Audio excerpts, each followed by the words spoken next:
आप सोच रहे होंगे कि मैं क्या कर रहा हूं। मैं युद्ध की तैयारी कर रहा हूं। वही युद्ध जो ज्वालामुखी की भांति कभी भी फट सकता है। युद्ध वही जीतता है जो युद्ध में व्यतीत होने वाले समय से अधिक समय युद्ध की तैयारी में लगाए। जो योद्धा अभ्यास क्षेत्र में जितना अधिक समय दे, रणभूमि में उतना ही कम रक्त बहेगा। एक सामान्य लौह और तीखी तलवार में अंतर यही है कि एक तीखी तलवार को कड़ी अग्नि परीक्षा से होकर जाना पड़ता है। लौहकार की मार खानी पड़ती है। एक तलवार जितनी पीड़ा सहेगी, उसका वार उतना ही प्रबल होता है। इसलिए पीड़ा से घबराए नहीं, उसका सामना करें, उसका अभ्यास करें, क्योंकि यही अभ्यास जीवन के युद्ध में आपको विजयश्री बनाता है। जब मेघ छाते हैं तो क्या होता है? अंधकार छा जाता है। मेघ गरजते हैं, बिजलियां कड़कती हैं, वर्षा होती है। सभी पशु अपने आश्रय स्थल पर जाकर छिप जाते हैं। मनुष्य अपने घरों की ओर दौड़ते हैं और सभी पक्षी अपने घोंसलों में जाकर छिप जाते हैं। परंतु एक जीव है जो गरजते मेघों को, कड़कती बिजलियों को, भारी वर्षा को भी हरा देता है। वो जीव है बाज, क्योंकि वो समस्या की जड़ों से ऊपर उड़ता है। वो गरजते मेघों से, कड़कती बिजलियों से, भारी वर्षा से, इन सब से ऊपर। यही अंतर है हारने वालों में और जीतने वालों में। ये युद्ध हार और जीत का नहीं, समस्या और सोच का है। यदि आप अपनी सोच को छोटी रखेंगे तो समस्या बड़ी हो जाएगी, और यदि आप अपनी सोच को बड़ी रखेंगे तो समस्या छोटी हो जाएगी। दो मनुष्यों के मध्य होता है, परंतु विजय सदैव एक ही मनुष्य को मिलती है। जबकि समान रूप से दोनों शक्तिशाली होते हैं, समान ज्ञान प्राप्त करते हैं। कारण, दो प्रकार के लोहे होते हैं, एक ठंडा, एक गर्म। कभी सोचा है? लौहकार लोहे को लोहे से ही काटता है, परंतु सदैव ठंडा लोहा ही गर्म लोहे को काट पाता है। और यही नीति मनुष्यों पर भी लागू होती है। जब युद्ध होता है तो जिसके मन में ईर्ष्या होती, जलन होती, आक्रोश होता है, वो गर्म लोहे के समान। और जिसका मन शांत होता है, जिसका मन संयम से बंधा होता है, वो ठंडे लोहे के समान है। और वही ईर्ष्या और द्वेष नामक गर्म लोहे को काट सकता है। इसलिए यदि जीवन के संग्राम में विजय प्राप्त करनी है तो अपने मन को शांत रखें, क्योंकि गर्म लोहे की भांति ईर्ष्या और क्रोध जैसे भाव को रखने वाला मनुष्य सदैव शांत स्वभाव के मनुष्य के समक्ष निर्बल है। शक्ति ईर्ष्या और क्रोध में नहीं, शांति और संयम में है। सभी बड़े सदा यही कहते आए कि यदि आगे बढ़ना है तो अपनों का साथ दो। सत्य कहते हैं, अपनों का साथ देना ही चाहिए, परंतु साथ देने से पूर्व ये अवश्य पहचान लेना चाहिए कि अपने हैं कौन। क्या अपने वही होते हैं जिनके साथ हमारा रक्त संबंध होता है, या अपने मित्र? अपने वो होते हैं जो हमें सद्कार्य के लिए प्रेरित करें, हमें आगे बढ़ाएं, हमारा साथ दें। और वो जिनका साथ देने से समाज का नाश, धर्म की हानि हो, वो सगे हो करके भी सगे नहीं होते। इसलिए जब अपनों की परिभाषा का चुनाव करें तो उन्हें अपना माने जो आपका साथ दे, उन्हें नहीं जो हमें अज्ञान के मार्ग पर ले जाएं। सीमा एक रेखा ही नहीं, एक परिभाषा भी है। सीमा हर किसी की होती है, प्रेम की, धैर्य की, मित्रता की और शत्रुता की भी। और जो सदैव सीमा में बंधे रहते हैं वो सामान्य मनुष्य बनकर रह जाते हैं, परंतु जो समय आने पर सीमा तोड़ देते हैं वही भविष्य बनाते हैं, क्योंकि सीमा केवल आपको मर्यादा में नहीं रखती, आपको बांधती भी है। अब ये आप पर, मुझ पर, हम सब पर निर्भर करता है कि ये जाने कौन सी सीमाएं हमें बांधती हैं और कौन सी सीमाएं शक्ति के नए मार्ग समक्ष लाती हैं। इसलिए सीमाएं तो जो कर सकते हो उससे अधिक करने का प्रयत्न करो, तभी नई सीमाएं बना पाओगे। भाग्य क्या है? जो आपने किया उसे भोगना भाग्य है, या जो आपके पूर्वजों ने किया उसका फल भाग्य है? नहीं, भाग्य वही है जो आपने किया, क्योंकि हर मनुष्य को अपने कर्मों के फल भुगतने होते हैं। इसलिए यदि जीवन में कुछ भी करें तो उस पर अपनी दृष्टि अवश्य रखें, क्योंकि आपके एक कर्म का फल आपका भविष्य बदल सकता है। हम वही बनते हैं जो हम चुनते हैं, क्योंकि वही हमारा भाग्य बनता है।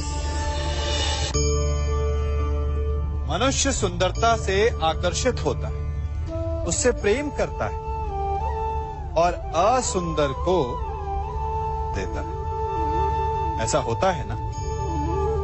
क्या आप ऐसा नहीं करते? करते हैं। तो सुंदर और असुंदर की परिभाषा क्या है?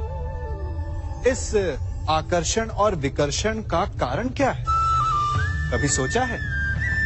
कभी सोचा है कि जिससे आप प्रेम करते हैं, जिसके प्रति आप आकर्षित होते हैं, अचानक से उसके लिए मन में वितृष्णा आ जाती है, और जिसके प्रति घृणा होती है उसके लिए एकाएक आपके मन में प्रेम उमड़ आता है।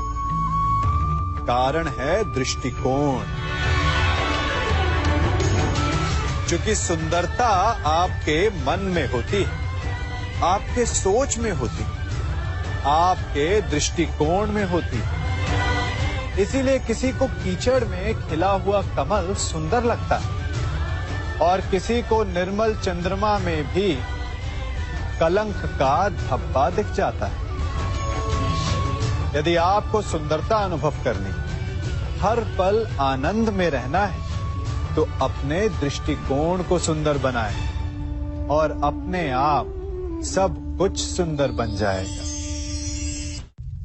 हम अपनी सोच और संसार की मान्यता के अनुसार अपने विचार बनाते हैं। जैसे सत्य कहना धर्म है, असत्य कहना पाप, सहनशीलता धर्म है और क्रोध करना अधर्म, उपकार करना, जीवों पर दया करना धर्म है और निष्ठुर होना अधर्म। परंतु क्या यही सत्य है? क्या कभी कभी परिस्थितियां इन आवेशों को उल्टा नहीं कर देती? करती है। यदि इस संसार में कुछ धर्म है, कुछ पुण्य है, कुछ महान है, तो परिस्थिति के अनुसार चलना। जटायु स्मरण है आप सबको, वो जिन्होंने रावण पर क्रोध किया था, उस पर आक्रमण किया था। उस समय जटायु का क्रोध पाप नहीं था, धर्म था। इसीलिए अंत में उन्हें भगवान राम की गोद मिली। और कुछ ऐसे भी होते हैं जो धर्म को सहनशीलता समझकर हर अन्याय को सहते हैं और अंत में वो बाणों की शैया पाते हैं। यदि कोई पशु या व्यक्ति अकारण आक्रमण करके किसी निर्दोष के प्राण लेने की चेष्टा करे, तो उसके रक्षा हेतु उसका वध कर देना पाप नहीं, समय की मांग है। क्योंकि आक्रमण भी आत्मरक्षण ही है। यदि किसी दुष्ट की सहायता करने से सामान्य मनुष्य को कष्ट पहुंचे, पीड़ा पहुंचे, तो उसे सहायता ना देना ही धर्म है। अकारण क्रोध अस्वीकार्य है, परंतु यदि क्रोध से कुछ शुभ हो, पाप बाहुभीत हो, तो क्रोध और दंड भी धर्म ही है। संसार का सबसे बड़ा पाप क्या है? असत्य बोलना, हत्या कर देना, चोरी करना या किसी का अपमान करना। संसार का सबसे बड़ा पाप है किसी निर्बल को सताना, और संसार का सबसे बड़ा दंड भी उस निर्बल के मुख से निकली हाय है। आप देख रहे हैं मैं क्या कर रहा हूं? मैं लौह पिघला रहा हूं, और ये लौह पिघलता है इस चमड़ी की बनी धूनकी से निकली हवा से। तनिक सोचिए, एक मृत पशु की खाल से बनी धूनकी इतने कठोर लोहे को भस्म कर सकती। ठीक उसी प्रकार आप चाहे जितने भी शक्तिशाली क्यों ना हो, यदि आपने किसी निर्दोष, किसी निर्बल को सताया, तो उसके मन से निकली हाय और उसका श्राप आपके जीवन को भस्म कर सकता है। स्वर्ण सज्जन पुरुष और परोपकारी मनुष्यों की गति एक समान होती है। यदि स्वर्ण टूट जाए तो उसे गर्म करो, ताप दो, पिघल कर वो फिर से जुड़ जाता है। ठीक उसी प्रकार मतभेद होने के पश्चात भी एक सज्जन पुरुष और महान पुरुष फिर से मित्र बन जाते हैं। परंतु दुर्जन दुष्ट माटी से बने लोग उस पके हुए मटके के समान होते हैं कि जिनमें यदि एक बार दरार आ जाए तो वो स्वयं ही स्वयं का सर्वनाश कर लेते हैं। इसलिए मित्रता केवल सज्जनों से ही करें ताकि मतभेद ना हो। दुष्टों का समूह अपना नाश स्वयं ही कर लेता है। यदि कोयले की खान में जाओ तो चाहे जितनी भी सावधानी बरतो, अपने वस्त्रों पर कालिख लग ही जाती है। इसलिए दुष्ट मित्रों से सावधान। सज्जन शत्रु प्रत्येक परिस्थिति में श्रेष्ठ है। प्रत्येक मनुष्य सफलता पाने के लिए कार्य करता है। कुछ सफल होते हैं, कुछ नहीं होते, और जो सफल नहीं होते वो सदा अपनी असफलता का कारण या तो अपनी परिस्थितियों को बताते हैं या अपने सहयोगियों को दोषी ठहराते हैं। परंतु क्या वास्तविकता में ऐसा ही होता है? क्या कोई परिस्थिति या कोई व्यक्ति किसी की असफलता का कारण बन सकते हैं? उत्तर हाँ भी है और ना भी। कैसे? आप इस तितली को देख रहे हैं? आपने एक मक्खी को भी देखा होगा। प्रकृति ने दोनों को समान गुण दिए हैं रस पान करने का। एक तितली फूलों पर जाकर उसका रस लेती और इस अवस्था में नए फूल खिलने की व्यवस्था भी करती है, और मक्खी घाव पर बैठती है, घाव को सड़ाती है और रोग भी फैलाती है। यदि इसमें किसी बात का अंतर है तो केवल सोच का। यदि आप उचित मार्ग चुनेंगे तो आपको सफलता मिलेगी, आप में उत्साह बढ़ेगा, और यदि आप अनुचित मार्ग चुनेंगे तो आपको असफलता मिलेगी, निराशा मिलेगी। अब उचित मार्ग चुनना है या अनुचित मार्ग, ये निर्णय तो आप पर निर्भर करता है। मनुष्य सदा भला बुरा, खरा खोटा, सत्य असत्य की बातें करता है। सत्य को अच्छा मानता है और असत्य को बुरा। परंतु क्या आपने कभी ये सोचा है कि प्रत्येक वस्तु, प्रत्येक भाव का एक महत्व होता है? दोनों ही एक दूसरे के पूरक होते हैं। यदि काला रंग नहीं होगा तो क्या श्वेत रंग की आभा का अनुभव होगा? यदि असत्य नहीं होगा तो क्या सत्य के महत्ता का ज्ञान होगा? यदि बुरा नहीं होगा तो क्या भले पर आपको विश्वास होगा? कुछ महत्वपूर्ण है तो दोनों के मध्य का संतुलन।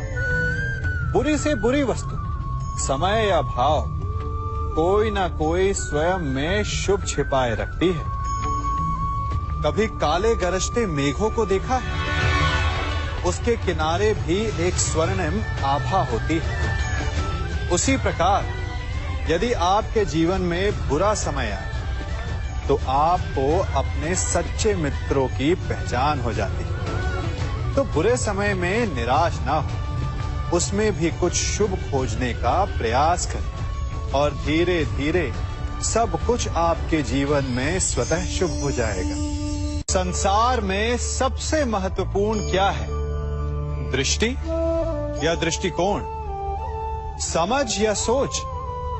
सामान्यतः मनुष्य की दृष्टि और सोच में अधिकतर वो वस्तु, वो घटनाएं, वो भाव श्रेष्ठ हैं जो हमें आनंद दे, और जो हमें आनंद नहीं देते उन्हें हम दुखदाई मान लेते हैं। परंतु दृष्टिकोण और सोच को यदि एक भिन्न कोण से देखें तो परिस्थितियां भिन्न सिद्ध हो सकती हैं।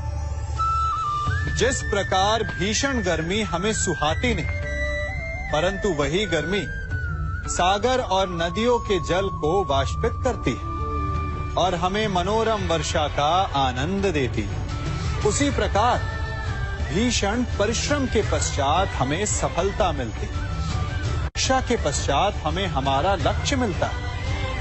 तो सदा स्मरण रखिएगा कि दुख और पीड़ा से भागे नहीं, क्योंकि यही भविष्य में आने वाले सुख का मूल है। जब भी आपने यात्रा की होगी तो अवश्य अपने मार्ग के आसपास कुछ रिक्त स्थान देखे होंगे, कुछ खेत देखे होंगे, कोई ना कोई भूमि का टुकड़ा अवश्य देखा होगा। कुछ स्थान ऐसे होते हैं जहां पेड़ लगे होते हैं, जहां माली बड़े प्रेम से उन्हें बोता है, उन्हें सींचता है। और कुछ स्थान ऐसे भी होते हैं जहां बिना माली के खरपतवार उग जाते हैं, कुछ अन्य पौधे उग जाते हैं। माली द्वारा उगाए वृक्ष हमें ठंडी छाया देते हैं, हमें फल देते हैं, ईंधन के लिए लकड़ियां देते हैं। और बिना परिश्रम के उपजित खरपतवार यदि कुछ करते हैं तो ये कि वो भूमि को बंजर बनाते हैं। हमारा मन भी रिक्त भूमि की भांति होता है। यदि अपने परिश्रम से उसमें सुविचारों के बीज डालोगे तो फलदायक विचार उपजेंगे, और यदि उसे रिक्त छोड़ दिया तो खरपतवार की भांति अनुपयोगी विचार आपके मन को अपना घर बना लेंगे, आपके मन को मैला कर देंगे, उसे बंजर कर देंगे। अब निर्णय आपका है कि आपको सुविचार देने वाला मन चाहिए या कुंठा देने वाला। जल प्रकृति को इस संसार की सबसे अनूठी देन है। वो महासागर में भी मिलता है और मीठे तालाब में भी, वो पवित्र गंगा में भी होता है और दुर्गंध आती नाली में भी। हम तालाब और नदी को सम्मान इसलिए देते हैं क्योंकि उसका मीठा जल हमारी प्यास बुझाता है, परंतु सागर का जल पीने योग्य नहीं होता, इसीलिए कभी कभी हम उसे उतना महत्व नहीं देते और नाली के जल को हम हे दृष्टि से देखते हैं। तो क्या ये उचित है? हमारे संबंध भी इसी जल की भांति होते हैं। जिस संबंध से हमें लाभ ना हो उससे हम दूर हो जाते हैं। कभी ईर्ष्या के कारण, कभी अहंकार के कारण उस संबंध को तोड़ देते हैं। तो क्या संबंध को तोड़ देना उचित है? तनिक विचार कीजिए। माना कि सागर का जल फसल नहीं दे सकता, परंतु मोती तो देता है। माना कि नाली का गंदा जल हमें किसी भी कार्य के लिए उपयुक्त ना लगे, परंतु वो भी कहीं लगी अग्नि को बुझा सकता है। ठीक इसी प्रकार प्रत्येक संबंध कहीं ना कहीं किसी न किसी परिस्थिति में उपयोगी हो सकता है।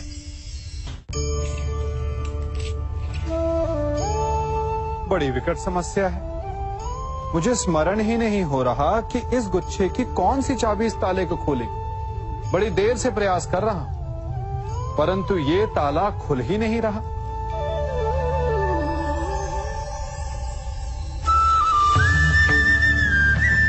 ऐसी परिस्थिति में आप क्या करेंगे? अधिकतर लोग ऐसी परिस्थिति में अपनी आशा खो बैठते हैं। उन्हें लगता है कि चाबी खो गई। वो तिलमिला जाते हैं, क्रोधित हो उठते हैं। परंतु उस समय धैर्य रखें तो गुच्छे की अंतिम चाबी ताला खोल सकती है।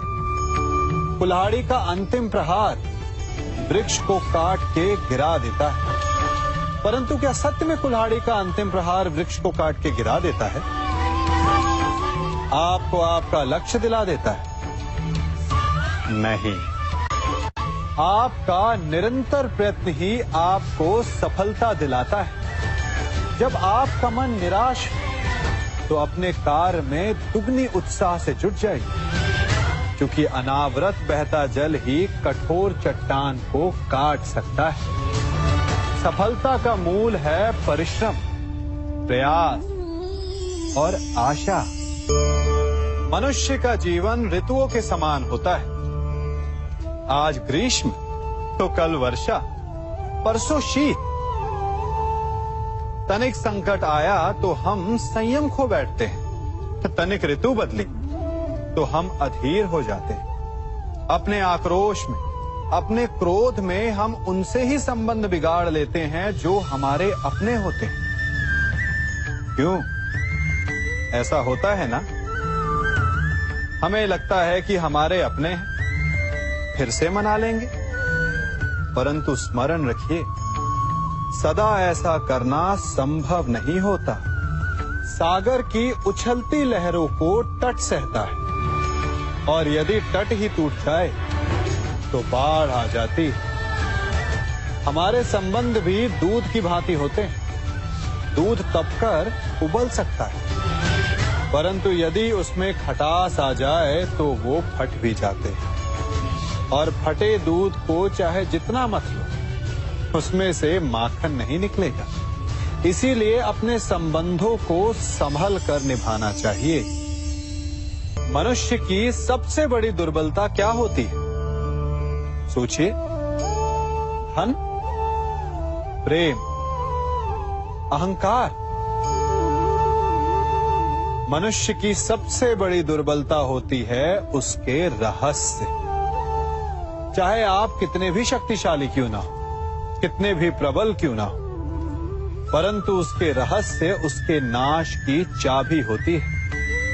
इसलिए यदि प्रबल रहना है, शक्तिशाली रहना है, समर्थ रहना है, तो अपने रहस्य को किसी को भी ना बताएं, ना मित्र को और ना ही शत्रु को, क्योंकि समय पड़ने पर कब कौन शत्रु हो जाए ऐसा कहना संभव नहीं।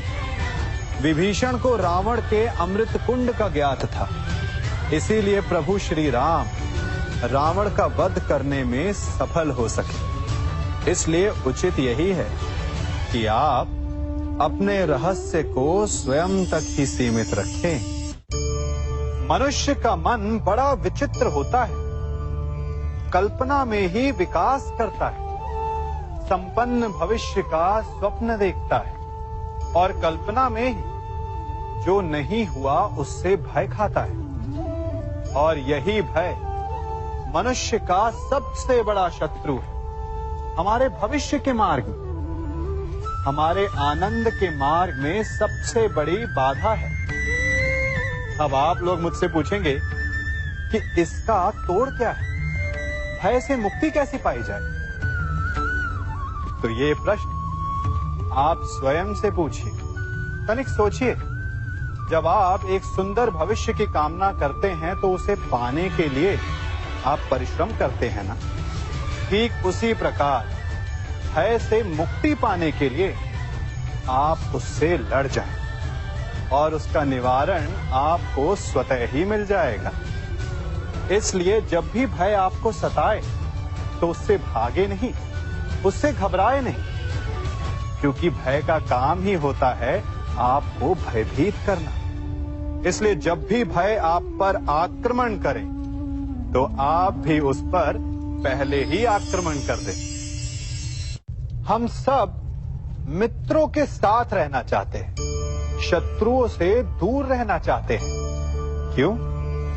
क्योंकि हमें जीवन में आनंद पाना है, जीवन में आगे बढ़ना है, स्वयं को संपन्न देखना है। और यदि किसी से भी आप पूछेंगे कि जीवन में सफलता पाने के लिए सबसे अधिक आवश्यकता किसकी होती है, तो हर एक आपको लगभग एक ही उत्तर देगा।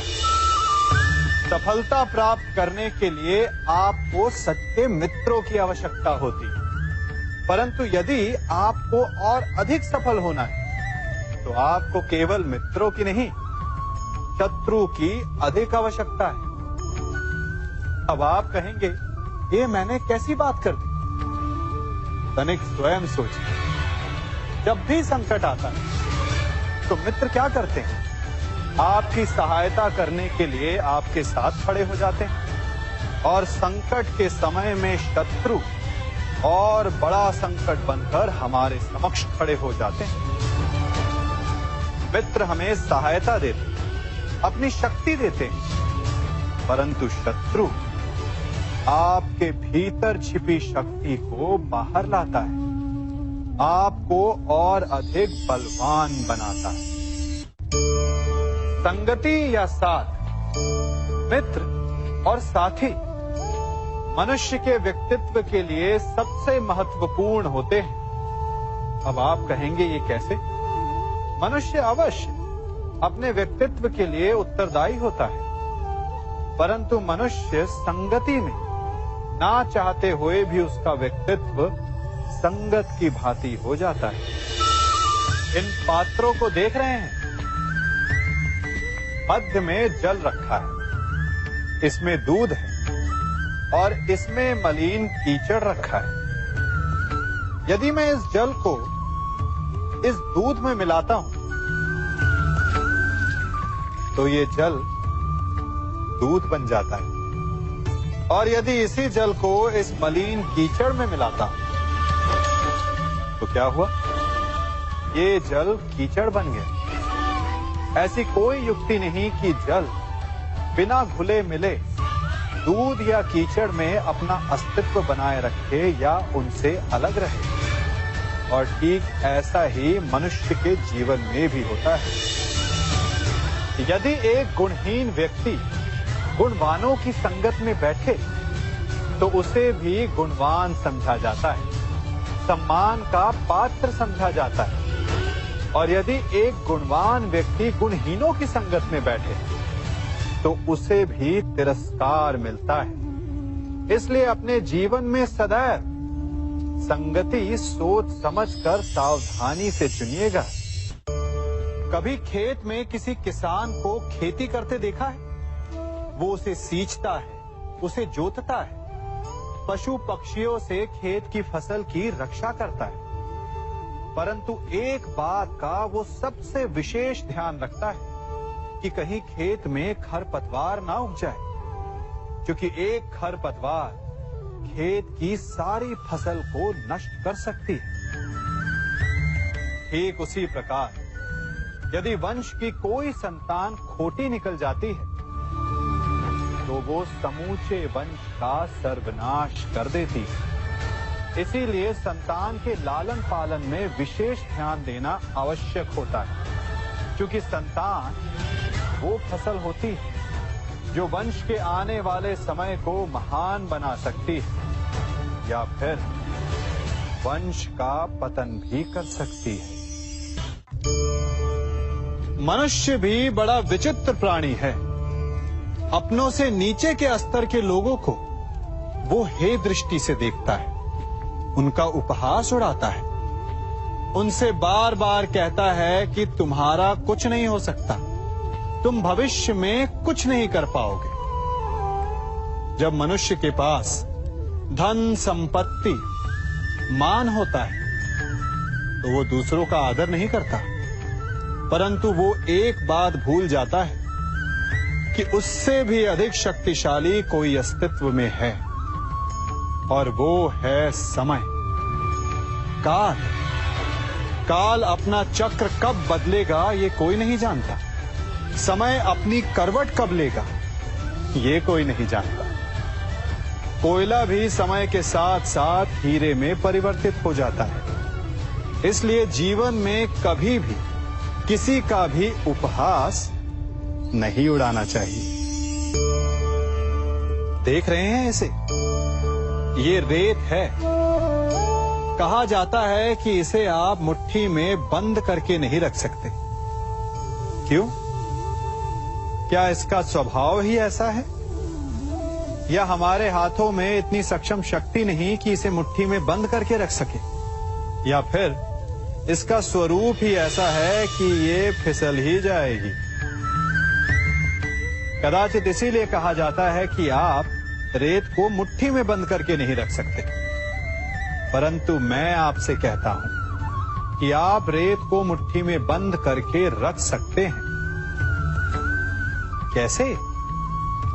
इसका उत्तर है, यदि आपके हाथों में पसीना हो तो आप रेत को अपनी मुट्ठी में जकड़ सकते हो। और पसीना कैसे आता है? परिश्रम से, प्रयास से। तो यदि आप परिश्रम से निकले पसीने से आप रेत को मुट्ठी में बंद कर सकते हो, तो ऐसा क्या है जो आप जीवन में परिश्रम से पा नहीं सकते? मान, सम्मान, धन, संपत्ति, बल, ये सब परिश्रम की उत्पाद है। हम कौन हैं? हमारा अस्तित्व क्या है? हम क्या हैं और क्या बन सकते हैं? ये बड़ा विचित्र प्रश्न है, परंतु उतना ही महत्वपूर्ण भी। मनुष्य सदा अपने वर्तमान प्रारब्ध के लिए अपने अतीत को उत्तरदायी ठहराता है, अपने जन्म को, अपने परिवार को उत्तरदायी ठहराता है। परंतु तनिक सोचिए, एक कमल जो कीचड़ में खिलता है, वही कमल भगवान की मूरत पर शोभित होता है। एक कोयला जिसे कोई भी शीघ्र नहीं छूना चाहता, परंतु वही कोयला धरा का ताप और दबाव सहकर हीरे में परिवर्तित हो जाता है, और वही हीरा मस्तक पर सुशोभित होता है। तो इन उदाहरणों का निष्कर्ष क्या है? इन उदाहरणों का ये निष्कर्ष है कि उससे कोई अंतर नहीं पड़ता कि आपने जन्म कहां लिया। आपके कर्म आपका स्तर निर्धारित करते हैं। हमने कहां जन्म लिया ये हमारे नियंत्रण में नहीं था, परंतु हम कब और कहां अपने जीवन की अंतिम श्वास लेंगे ये अवश्य हमारे नियंत्रण में होता है। तो कर्म कीजिए, अपने जन्म की उलाहना मत दीजिए। एक मनुष्य सदैव शांति और अपनी स्वतंत्रता चाहता है, परंतु जैसे उसे ये अधिकार मिलता है, वो दूसरों का प्रभुत्व छीन लेना चाहता है। वो उनका अधिकार, उनकी स्वतंत्रता को छीन लेना चाहता है। वो ऐसा अपने आनंद, अपने लाभ के लिए करता है। अपने लाभ के लिए वो दूसरों का शोषण करता है। जो आलोचना नहीं करता उन पर अधर्म करता है। परंतु वही मनुष्य एक बात का स्मरण रखना भूल जाता है कि उसके कर्म ही उसे उसका फल भी देंगे। उसका प्रारब्ध उसे उसके मंतव्य तक अवश्य लेकर जाएगा। वर्षा का जल चाहे सागर में मिले या माटी में, परंतु समय के सूर्य की किरण उसी जल को वष्प में परिवर्तित भी कर देती है। इसीलिए किसी भी मनुष्य की विनम्रता का इतना अधिक लाभ ना उठाएं कि वो उग्र हो उठे। मैं क्या कर रहा हूं? मैं इस पौधे को सींच रहा हूं। आप भी ये कार्य प्रतिदिन करते हो। जब इस पौधे को जल देंगे तभी ये फलवित होगा, इसमें से फूल निकलेंगे, इसकी सुंदरता बढ़ेगी। परंतु प्रतिदिन ये कार्य करने के पश्चात भी हम इससे एक महत्वपूर्ण सीख लेना भूल जाते हैं। हम कभी पौधों के पत्तों पर, उनकी डालियों पर, उनके फूलों और फलों पर जलधारा नहीं डालते, उन्हें धोते नहीं, परंतु फिर भी वो पनपते हैं। यदि जल जड़ में जाए, वही सफलता का मूल है। यदि आप एक बार में अनेक कार्य करने जाएंगे तो आपको एक कार्य में भी सफलता नहीं मिलेगी, परंतु यदि आप बुद्धिमता से, दृढ़ मन से एक कार्य साधेंगे तो एकाएक स्वतः ही सारे कार्य सध जाएंगे। जो आपका मूल है, जहां से आपको सिंचाई मिल रही है, यदि आपने उसकी जड़ को छोड़ दिया तो एक सूखे पौधे की भांति आप भी सूख कर गिर जाएंगे और अंततः अपना अस्तित्व खो बैठे। हमने एक बात अपने माता पिता, अपने बड़ों से, अपने बुजुर्गों से सुनी ही होगी कि संगति का प्रभाव मनुष्य पर पड़ता ही है। यदि वर्षा की एक बूंद सीप के मुख में जाए तो वो मोती बन जाती है, और यदि वही वर्षा की एक बूंद सर्प के मुख में जाए तो विष। तो क्या यही सत्य है? नहीं। आपने कभी चंदन के वृक्ष को देखा है? उस पर सर्प विचरण करते हैं, विषधर उससे लिपटे रहते हैं, परंतु फिर भी चंदन का वृक्ष विषैला नहीं होता।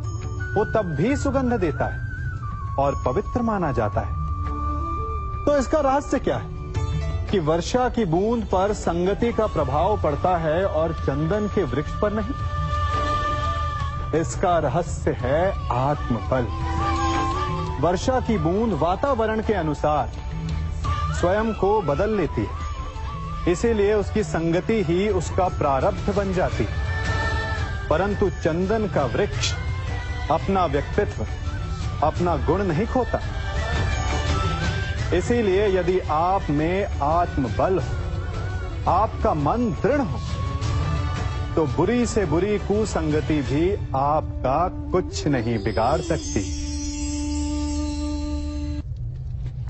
सिंह को जंगल का राजा कहते हैं। सभी पशु पक्षी उसका बल मानते हैं, उससे भयभीत रहते हैं, परंतु सिंह को भी अपने भोजन के लिए आखेट करना पड़ता है, घात लगानी पड़ती है, बड़ी दूर तक उसे अपने शिकार का पीछा करना पड़ता है, और तब जाकर उसे भोजन मिलता है। और कई बार उसके ये कठिन प्रयास भी असफल होते हैं। यदि सिंह ये सोचकर बैठ जाए कि मैं तो वन का राजा हूं, मेरा भोजन स्वयं मेरे मुख में आकर गिर जाए, तो वो भूखे मर जाएगा। क्या समझे? राजा हो या रंक, उद्यम सभी को करना पड़ता है, क्योंकि मेहनत, परिश्रम यही तो सफलता की कुंजी है।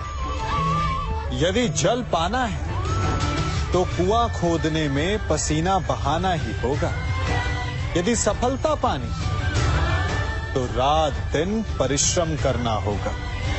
बिना परिश्रम के तो देवों को भी अमृत नहीं मिलता। इसलिए परिश्रम कीजिए, आज नहीं तो कल सफलता अवश्य मिलेगी।